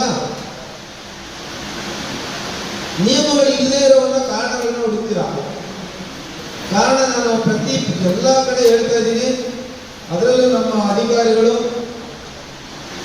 ಮಾಡದೇ ಇರೋಕ್ಕೆ ಕಾರಣಗಳನ್ನ ಹುಡುಕ್ತೀರ. ನೀವೇ ಹುಡುಕೋದು. ಕೆಲವು ಕೇಸ್ ಹಾಕ್ತೀರ ಹೋಗಿ ಅವ್ನು ಆಪೋಸಿಟ್ ನೋಡಿದ್ದೀನಿ ನಾನು. ಯಾಕೆ ಇಷ್ಟೊಂದು ಚಿಂತೆಯಾಗಿ? ಏನು ನೀವೇನು ಗೂಂಡ ಹೊಡ್ಕೊಂಡಿರ್ತೀರಾ? ನೀವು ರಿಟೈರ್ಡ್ ಆಗ್ತೀರಾ? ಈ ಈಗ ನೀವು ನಾನು ಬಿಡಿಸಾಗಿ ನೀವು ಗಟ್ಟಿತನ ಇರಬೇಕು, ನೀವು ರೈಟಿಂಗಲ್ಲಿ ಕೊಡಬೇಕು. ನಾನು ಮಾಡಲ್ಲ, ಈ ಕಾರಣಕ್ಕೋಸ್ಕರ ನಾನು ಮಾಡಕ್ಕೆ ಬರಲ್ಲ, ಅಷ್ಟು ನಾಲೆಡ್ಜ್ ಯಾರು ನಿಮ್ಮಲ್ಲಿ ಇರಬೇಕು. ಈಗ ಅದು ಮಾಡಲ್ಲ, ಇದು ಮಾಡಲ್ಲ, ಸುಮ್ಮನೆ ಬಾಯಿ ಮಾತಲ್ಲಿ ಅಲ್ಲೋಗು ಇಲ್ಲೋಗು, ನಿಮಗೆ ಕೆಲಸ ಜಾಸ್ತಿ ಆಗ್ತದೆ. ಇವತ್ತು ಬರೋನು ಒಂದು ದಿನಕ್ಕೆ ಬರೋನು 10 ಸಾರಿ ಬರ್ತಾನೆ ಅಂದರೆ ನಿಮ್ಗೆ 10 ಜನ ಜಾಸ್ತಿ ಆಗಬೇಕು ಒಂದು ಕೆಲಸಕ್ಕೆ. ನೀವು ಒಂದೇ ದಿನ ಹೇಳ್ಬಿಡಿ ಅವನಿಗೆ, ಆಗ್ತದೆ ಆಗಲ್ಲ.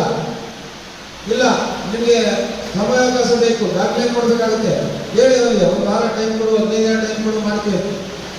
ಸುಮ್ಮನೆ ಹೇಳಿದೆ ವಿನಾಕಾರಣ ಸಣ್ಣ ಸಣ್ಣ ಕಾರಣ ಹೇಳ್ಕೊಂಡು ಅಲಿಸೋದು, ಬೇರೆ ಕಾರಣಗಳನ್ನ ಇಟ್ಕೊಂಡು ನಿಮ್ಗೇನು ಅವನು ನಾನು ಇನ್ನೂ ಬಿಚ್ಚಿ ಹೇಳ್ಬಾರ್ದು, ಇನ್ನೇನು ಬೇರೆ ಉದ್ದೇಶಕ್ಕೋಸ್ಕರ ಅವನ್ನ ಸತಾಯಿಸ್ತಿರಲ್ಲೇ ಇದಂತ ಮೋಸ ನಿಮ್ಮಂತ ಇವರು ಅಧಿಕಾರಿಗಳು ನಿಜವಾಗಿ ಇರಬಾರ್ದು.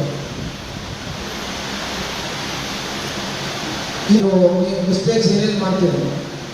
ಆಮೇಲೆ ಎಷ್ಟೋ ಜನಕ್ಕೆ ಯಾರ ಹತ್ರ ಹೋಗ್ಬೇಕು ಗೊತ್ತಿಲ್ಲ. ಇಲ್ಲಿ ಕೆಲವರು ಒಂದು 2-3% ಜನ ಗೊತ್ತಿರ್ಬೋದು, DC ಅವ್ರಿಗೆ ಹೋಗ್ಬೇಕು, ಹೈಕೋರ್ಟ್ವರೆಗೆ ಹೋಗ್ಬೇಕು, ಸುಪ್ರೀಂ ಕೋರ್ಟ್ವರೆಗೆ ಹೋಗ್ಬೇಕು ಗೊತ್ತಿಲ್ಲ. ತುಂಬ ಜನ ಹಳ್ಳಿಯವರಿಗೆ ಬರೀ VA ಇಂಪಾರ್ಟೆಂಟ್ ಇರ್ತಾರೆ, ಅವರೇ ಅಷ್ಟೇ ಕಾಣ್ಕೊತಿರುತ್ತೆ.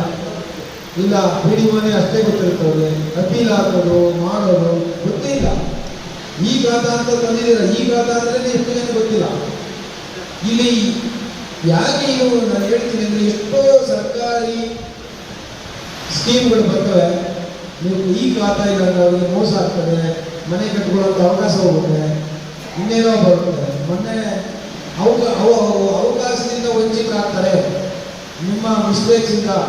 ಸರ್ಕಾರ ನೀಡ್ತಕ್ಕಂಥ ಏನು ಇದೆ ಬೇರೆ ಬೇರೆ ಕಾರ್ಯಕ್ರಮಗಳಲ್ಲಿ ಇಲ್ಲಿ ಅವರಿಗೆ ಫಲಾನುಭವಿಗಳಿಗೆ ಅರ್ಹತೆ ಇರ್ತದೆ, ಒಂದು ಮನೆ ಕಟ್ಕೊಳ್ಳಿಕ್ಕೆ ಜಾಗ ಬೇಕಾಗುತ್ತೆ. ಈ ಖಾತೆ ಇಲ್ಲ, ನೀವು ಮಾಡ್ತಾ ಇಲ್ಲ, ಅವನಿಗೆ ಆ ಸ್ಕೀಮ್ ಹೋಗುತ್ತೆ, ಮತ್ತೆ ಮುಂದೆ ಹೋಗುತ್ತೆ 1 ವರ್ಷ. ಅವನಿಗೆ 30 ಡಿಸಿಎಂ ಡಿಕೆ ಶಿವಕುಮಾರ್ ಅವರು ನೀಡಿದ ಸಂವಿಧಾನ ವಿರೋಧಿ ಹೇಳಿಕೆ ಖಂಡಿಸಿ ಬಿಜೆಪಿ ಪ್ರತಿಭಟನೆ ನಡೆಸುತ್ತಿದ್ದು, ಕೊರಟಗೆರೆ ಪಟ್ಟಣದ SSR ವೃತ್ತದಿಂದ ತಾಲೂಕು ಕಚೇರಿ ಬಿಜೆಪಿ ಪಕ್ಷದಿಂದ ರಾಜ್ಯ ಸರ್ಕಾರದ ವತಿಯಿಂದ ಅದರ ಅನ್ಯಾಯವನ್ನ ಖಂಡಿಸಿ ಹಾಗೂ ಸಂವಿಧಾನ ವಿರೋಧಿ ಧೋರಣೆಯನ್ನ ಖಂಡಿಸಿ ಪ್ರತಿಭಟನೆಯನ್ನ ಬಿಜೆಪಿ ಕಾರ್ಯಕರ್ತರು ನಡೆಸ್ತಾ ಇದ್ದಾರೆ. ಇನ್ನು ಭಾರತ ಜಾತ್ಯತೀತ ರಾಷ್ಟ್ರ ಕರ್ನಾಟಕದಲ್ಲಿ ಮುಸ್ಲಿಂ ಸಮುದಾಯವನ್ನ ಓಲೈಕೆ ಮಾಡುವ ದೃಷ್ಟಿಕೋನದಲ್ಲಿ ದಲಿತ ಮತ್ತು ಹಿಂದೂ ವರ್ಗಕ್ಕೆ ಸಂವಿಧಾನ ನೀಡಿರುವಂತಹ ಹಕ್ಕನ್ನ ಕಿತ್ತುಕೊಳ್ಳುವ ಪ್ರಯತ್ನ ರಾಜ್ಯ ಸರ್ಕಾರ ಮಾಡುತ್ತಿದೆ ಎಂದು ಬಿಜೆಪಿ ಮಂಡಲ ತಾಲೂಕು ಅಧ್ಯಕ್ಷ ರುದ್ರೇಶ್ ಆರೋಪವನ್ನ ಮಾಡಿದ್ರು. ಇನ್ನು ದೇಶಕ್ಕೆ ಸ್ವಾತಂತ್ರ್ಯ ಬಂದ ದಿನಗಳಿಂದಲೂ ನೆಹರು, ರಾಹುಲ್ ಗಾಂಧಿ, ಮಲ್ಲಿಕಾರ್ಜುನ್ ಖರ್ಗೆ ನೇತೃತ್ವದ ಕಾಂಗ್ರೆಸ್ ಪಕ್ಷ ಅಧಿಕಾರ ಚುಕ್ಕಾಣಿ ಹಿಡಿದು ಕೂತಿದೆ. ಇನ್ನು ಮುಸ್ಲಿಂ ಸಮುದಾಯಕ್ಕೆ ಮಾತ್ರ ಸೀಮಿತಗೊಂಡಿದೆ. ದಲಿತ ಮತ್ತು ಹಿಂದೂ ವರ್ಗದ ಕಲ್ಯಾಣಕ್ಕೆ ಅನುದಾನ ನೀಡದೆ ಎಲ್ಲ ಅನುದಾನವನ್ನ ಬಿಟ್ಟಿ ಭಾಗಗಳಿಗೆ ಬಳಸಿಕೊಂಡು ಸಮುದಾಯ ಸರ್ಕಾರ ಇದೀಗ ಈ ರೀತಿಯಾಗಿರುವ ಧೋರಣೆಯನ್ನ ಮಾಡ್ತಾ ಇದ್ದಾರೆ ಸರ್ಕಾರದ ವಿರುದ್ಧ. ಇನ್ನು ಸರ್ಕಾರ ದುರಾಡಳಿತಕ್ಕೆ ಇವರು ಇದೀಗ ಖಂಡಿಸಿ ಆಗ್ರಹವನ್ನ ಹೊರಹಾಕ್ತಾ ಇದ್ದಾರೆ. ಮುಂಚೆಯಿಂದ ಇದೇ ಹೇಳ್ಕೊಂಡ್ ಬರ್ತಾ ಇರೋದು, ಕಾಂಗ್ರೆಸ್ ಸರ್ಕಾರ ಬಂದರೆ ತುಗ್ಲಕ್ ಸರ್ಕಾರ ಬಂದಂಗೆ ಆಗುತ್ತೆ ಅಂತ.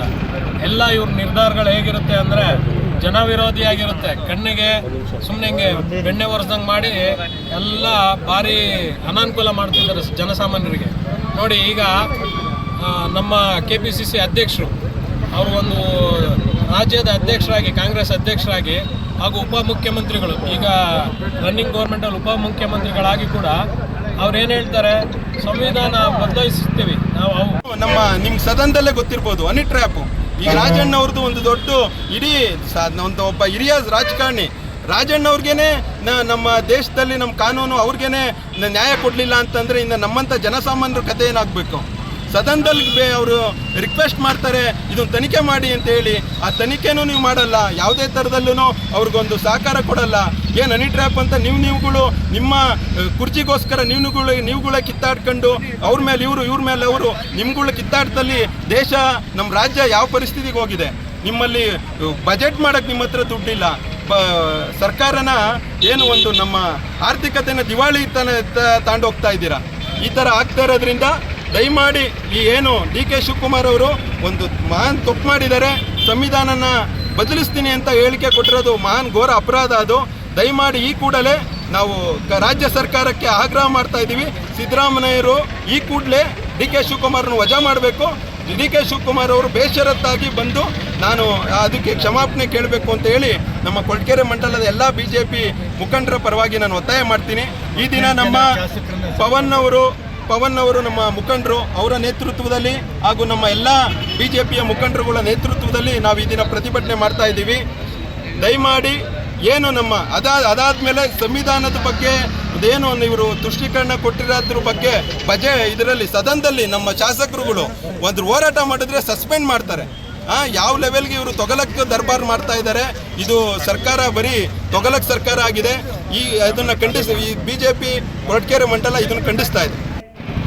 ಮಳವಳ್ಳಿ ಪಟ್ಟಣದ ನ್ಯಾಯಾಲಯದ ಆವರಣದಲ್ಲಿ ಕಾನೂನು ಸೇವೆಗಳ ಸಮಿತಿ, ವಕೀಲ ಸಂಘ ಹಾಗೂ ಅರಣ್ಯ ಇಲಾಖೆಯ ವತಿಯಿಂದ ನಡೆದ ವಿಶ್ವ ಜಲ ದಿನಾಚರಣೆ ಕಾರ್ಯಕ್ರಮವನ್ನು ಉದ್ಘಾಟಿಸಿ ಮಾತನಾಡಿದಂತಹ ಹಿರಿಯ ಸಿವಿಲ್ ನ್ಯಾಯಾಧೀಶರಾದಂತಹ ಮಹೇಂದ್ರ ಅವರು, ಭೂಮಿಯಲ್ಲಿ 75% ಪ್ರಮಾಣ ನೀರು ಇರುವುದು ನಮಗೆ ನೀರಿನ ಸಿಗುತ್ತಿಲ್ಲ, ಆದರೂ ಹಣ ಕೊಟ್ಟು ನೀರು ಕುಡಿಯುವಂತಹ ಪರಿಸ್ಥಿತಿ ನಿರ್ಮಾಣವಾಗಿದೆ ಎಂದು ಬೇಸರವನ್ನ ವ್ಯಕ್ತಪಡಿಸಿದರು.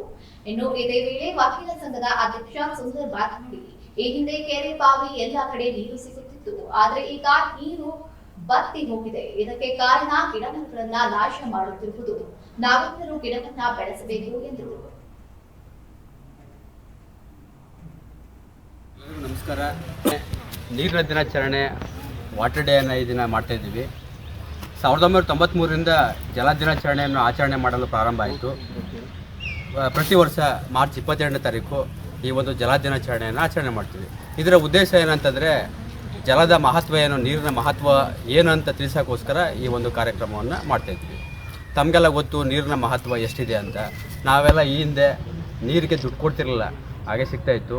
ಈಗ ಒಂದು ಬಾಟಲ್ಗೆ 10 ರೂಪಾಯಿ ಕೊಡಬೇಕು, 15 ರೂಪಾಯಿ ಕೊಡಬೇಕು, ಆ ಥರ ನೀರನ್ನ ದುಡ್ಡು ಕೊಟ್ಟು ತಗೊಳ್ತಾ ಇದ್ದೀವಿ.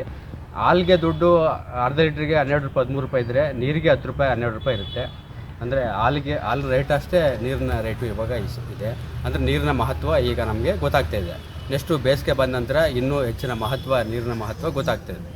ಅದೇ ರೀತಿ ನೀರು ಎಷ್ಟು ಮುಖ್ಯ ಅಂತಂದರೆ, ನಾವು ಈಗ ಹೆಚ್ಚು ನಮ್ಮ ಭೂಮಿ ಮೇಲೆ ನೀರು ಜಾಸ್ತಿ ಇದೆ, 3/4 ಭಾಗ ನೀರಿನ ಅಂಶನೇ ಇದೆ. ಆದರೆ ಕುಡಿಯುವ ನೀರು ಅಂಥದ್ದು ಅಂದರೆ ಪ್ಯೂರ್ ಆಗಿರೋಂಥ ನೀರು ನಮಗೆ ಸಿಗ್ತಾಯಿಲ್ಲ. ಅದರಿಂದಾಗಿ ಇದಕ್ಕೆಲ್ಲ ಕಾರಣ ಮಾಲಿನ್ಯ, ನಾವು ಮಾಡ್ತಿರೋವಂಥ ಮಾಲಿನ್ಯ. ಅದೇ ರೀತಿ ನಾವು ಬೇರೆ ಕಡೆಯಲ್ಲಿ ನೋಡ್ತಿದ್ದೀವಿ, ಪಬ್ಲಿಕ್ಕಲ್ಲಿ ಹೋಗ್ಬೇಕಾದ್ರೆ ನೆಲ್ಲಿನ ತಿರುಗಿಸಿರ್ತಾರೆ ಮತ್ತು ಆಫ್ ಮಾಡೋದಿಲ್ಲ. ಅದು ತುಂಬ ಜನ ನೋಡ್ತಾನೆ ಹೋಗ್ತಾ ಇರ್ತಾರೆ, ಅದನ್ನು ಆಫ್ ಮಾಡೋಕ್ಕೆ ಯಾರೂ ಹೋಗೋದಿಲ್ಲ. ಅಂದರೆ ನೀರು ಪೋಲಾಗ್ತಾಯಿದೆ ಮತ್ತು ಮಾಲಿನ್ಯ ಹಾಳಾಗ್ತಾಯಿದೆ, ಜಲ ಮಾಲಿನ್ಯ ಆಗ್ತಾಯಿದೆ. ಫ್ಯಾಕ್ಟ್ರಿಗಳಿಂದ ಮತ್ತು ಇತರೆ ಕಾರಣಗಳಿಂದ ಜಲ ಮಾಲಿನ್ಯ ಆಗ್ತಾಯಿದೆ. ಇದನ್ನೆಲ್ಲ ಕಂಟ್ರೋಲ್ ಮಾಡೋಕ್ಕೋಸ್ಕರ ಮತ್ತು ಈ ಒಂದು ಜಲದ ಬಗ್ಗೆ ತಿಳಿಸೋಕ್ಕೋಸ್ಕರ, ಮಹತ್ವದ ಬಗ್ಗೆ ತಿಳಿಸೋಕ್ಕೋಸ್ಕರ ಈ ಕಾರ್ಯಕ್ರಮವನ್ನು ಮಾಡ್ತಾಯಿದ್ದೀವಿ. ಇಷ್ಟು ಹೇಳೋದಿಷ್ಟೇ ಪಬ್ಲಿಕ್ಕಿಗೆ, ನೀರನ್ನ ಪೋಲ್ ಮಾಡಬೇಡಿ ಮತ್ತು ಮಾಲಿನ್ಯ ಮಾಡಬೇಡಿ. ಅದೇ ರೀತಿ ಪ್ಲಾಸ್ಟಿಕ್ಕು ತ್ಯಾಜ್ಯವನ್ನು ಒಂದು ಬೀಸಾಡೋದು ದಾರಿಲೆಲ್ಲ, ಮತ್ತು ಮುನ್ಸಿಪಾಲ್ಟಿಯವ್ರು ಬರಲಿ, ಅವ್ರು ತಗೊಂಡೋಗಲಿ, ಕಸ ತಗೊಂಡೋಗಲಿ, ನಾವು ತಗೊಂಡೋಗ್ಬಾರ್ದು. ಯಾರೊಬ್ಬ ಡಿಪಾರ್ಟ್ಮೆಂಟ್ನವ್ರು ಸೇವಾ ಸಮಿತಿ ಹಾಗೂ ವಕೀಲರ ಸಹಯೋಗ ಹಾಗೂ ಅರಣ್ಯ ಇಲಾಖೆ ಸಹಯೋಗದೊಂದಿಗೆ ಈ ದಿವಸ ವಿಶ್ವ ಅಂದರೆ ರಾಷ್ಟ್ರ ಜಲ ದಿನಾಚರಣೆ ಆಚರಿಸ್ತಿದ್ದೀವಿ. ಈಗಾಗಲೇ ಹೇಳಿದ್ರ ಮಟ್ಟಿಗೆ ಪ್ರತಿ ವರ್ಷವೂ ಕೂಡ ಮಾರ್ಚ್ 22ರಂದು ಈ ದಿನವನ್ನು ಆಚರಿಸ್ತೀವಿ. ನೀರಿನ ಮಹತ್ವ ಏನು ಅಂತಕ್ಕಂಥದ್ದನ್ನು ಎಲ್ಲರೂ ಅವರು ಮಾಡ್ಕೋಬೇಕಾಗಿದೆ. ಸಾಹೇಬ್ರ ಮಟ್ಟಿಗೆ ಇವತ್ತು ನಾವು ದುಡ್ಡನ್ನು ಕೊಟ್ಟು ನೀರನ್ನು ಕೊಂಡ್ತಕ್ಕಂಥ ಸ್ಥಿತಿಗೆ ಬಂದಿದ್ದೀವಿ. ಈ ಹಿಂದೆ ನಾವೆಲ್ಲ ನೋಡಿದಾಗ ಬಾವಿಯಲ್ಲಿ ನೀರು, ಕೆರೆಯಲ್ಲಿ ನೀರು, ಹಳ್ಳದಲ್ಲಿ ನೀರು, ನದಿಯಲ್ಲಿ ನೀರು ಸಾಕಷ್ಟು ಕೈಗೆ ಸಿಗ್ತಾಯಿತ್ತು. ಆದರೆ ಇವತ್ತು ಕೆರೆ, ಬಾವಿ, ನದಿಯೆಲ್ಲ ಬತ್ತೋಗ್ತಾ ಇದೆ. ಸಮುದ್ರದಲ್ಲೂ ಕೂಡ ನೀರು ಇಂಗುವಂಥ ಸಂದರ್ಭಗಳು ಬರ್ತಾಯಿದೆ. ಇದಕ್ಕೆಲ್ಲ ಮೂಲ ಕಾರಣ ನಾವು ತ್ಯಾಜ್ಯ ವಸ್ತುಗಳನ್ನು, ಪ್ಲಾಸ್ಟಿಕ್ ವಸ್ತುಗಳನ್ನು ಅತಿ ಹೆಚ್ಚಿಗೆ ಬಳಸ್ತಕ್ಕಂಥದ್ದು, ಪರಿಸರವನ್ನು ನಾಶ ಮಾಡ್ಕೊತಾ ಇರ್ತಕ್ಕಂಥದ್ದು. ಹಿಂದೆ ಪ್ರಕೃತಿ ಚೆನ್ನಾಗಿತ್ತು, ಪರಿಸರ ಹಾಗೆ ಬೃಹದಾಕಾರವಾಗಿತ್ತು, ಬೆಟ್ಟ ಗುಡ್ಡ ಕಾಡು ಇತ್ತು, ಮಳೆ ಬರ್ತಾಯಿತ್ತು, ಜಲ ಚೆನ್ನಾಗಿರ್ತಾಯಿತ್ತು. ಆದರೆ ಇವತ್ತು ನೀರು ಸಿಗದೇ ಇರತಕ್ಕಂಥ ಪರಿಸ್ಥಿತಿಗೆ ಹೋಗಿದ್ವಿ. ನಾವೆಲ್ಲ ಮಂಡ್ಯ ಜಿಲ್ಲೆ ಕಂಡಂಥ ಬಹುಮುಖ್ಯ 2004ರಲ್ಲಿ ತಾವೆಲ್ಲ ಗಮನಿಸಿರ್ಬೋದು. ಎಸ್ ಎಂ ಕೃಷ್ಣ ಮುಖ್ಯಮಂತ್ರಿ ಆಗಿದ್ದಾಗ ಕರ್ಫ್ಯೂ ಆರ್ಡರ್ ತಂದರು. ನೀರಿಲ್ಲದೆ ಇರೋದು ಪ್ರಯುಕ್ತ ಬರಗಾಲ ಬಂತು. ಕಾವೇರಿ ನೀರನ್ನು ತಮಿಳುನಾಡು ಕೊಡೋ ಸ್ಥಿತಿ ಬಂತು. ನಮ್ಮ ಕುಡಿಯೋಕ್ಕೆ ನೀರಿಲ್ಲ. ಇವೆಲ್ಲವನ್ನು ಮನಗಂಡಂಥ ಸರ್ಕಾರವೂ ಕೂಡ ಜಲವನ್ನು ಉಳಿಸಬೇಕು, ಸಮಾಜವನ್ನು ಉಳಿಸಬೇಕು. ಜಲ ಇಲ್ಲದೆ ಏನು ಮಾಡೋಕ್ಕಲ್ಲ. ಗಿಡ, ಪಕ್ಷಿ, ಮರ, ಗಿಡ, ಜಲ, ಚರ ವಸ್ತುಗಳಿಗೂ ನೀರು ಬೇಕು. ನಾವು ಮನುಷ್ಯನಿಗೆ ನೀರಿಲ್ಲ ಅಂದರೆ ಏನೆಲ್ಲ ಆಗ್ತದೆ ಅಂತಂದ್ರೆ ಗೊತ್ತು. ಇದ್ರ ಜೊತೆಗೆ ಒಂದು ವಾಹನವನ್ನು ಕೂಡ ನಾವು ಚಾಲನೆ ಮಾಡಬೇಕಾದ್ರೆ ಅದಕ್ಕೆ ಆ ವಾಹನ ಇಂಜಿನ್ಗೆ ನೀರು ಹಾಕಿಲ್ಲ ಅಂದರೂ ಕೂಡ ಅದು ಮುಂದೆ ಹೋಗ್ತಾ ಇರ್ತಕ್ಕಂಥ ಸೀಜ್ ಆಗ್ತಕ್ಕಂಥದ್ದು ಇದೆ ಇಂಜಿನು. ಇವೆಲ್ಲವನ್ನು ನಾವು ಮನ ಹರ್ಕೊಂಡು ನೀರನ್ನು ಮಿತವಾಗಿ ಬಳಸಬೇಕು, ಇದೆ ಅಂತ ಚೆಲ್ಲೋದು ಬೇಡ. ಮತ್ತು ಹಾಗೆ ಪರಿಸರವನ್ನು ಬೆಳೆಸಿದ್ರೆ ಭೂಮಿ ತಂಪಾಗಿರ್ತದೆ. ಆ ಭೂಮಿ ತಂಪಾಗಿದ್ದರೆ ಭೂಮಿ ಇನ್ನಷ್ಟು ಜಲವನ್ನು ಉತ್ಪಾದನೆ ಆಗ್ತದೆ ಅಂತ ಈ ಸಂದರ್ಭದಲ್ಲಿ ಹೇಳ್ತಾ ನಾನು ಮಾತಾಡಲಿಕ್ಕೆ ಅವಕಾಶ ಮಾಡಿಕೊಟ್ಟ ತಮ್ಮೆಲ್ಲ ಗೌರವಿತ ನ್ಯಾಯಾಧೀಶರಿಗೂ ಎಲ್ಲ ಸಿಬ್ಬಂದಿಯವರಿಗೂ ಅರಣ್ಯ ಇಲಾಖೆ ಅಧಿಕಾರಿಯವರಿಗೂ ಪೂರಕ ಧನ್ಯವಾದ. ಎಲ್ಲರಿಗೂ ನಮಸ್ಕಾರ. ಇನ್ನಷ್ಟು ನ್ಯೂಸ್ ಅಪ್ಡೇಟ್ಸ್ಗಾಗಿ ನೋಡ್ತಾ ಇರಿ ಜನಶ್ರೀ ನ್ಯೂಸ್, ಜನರ ಧ್ವನಿ.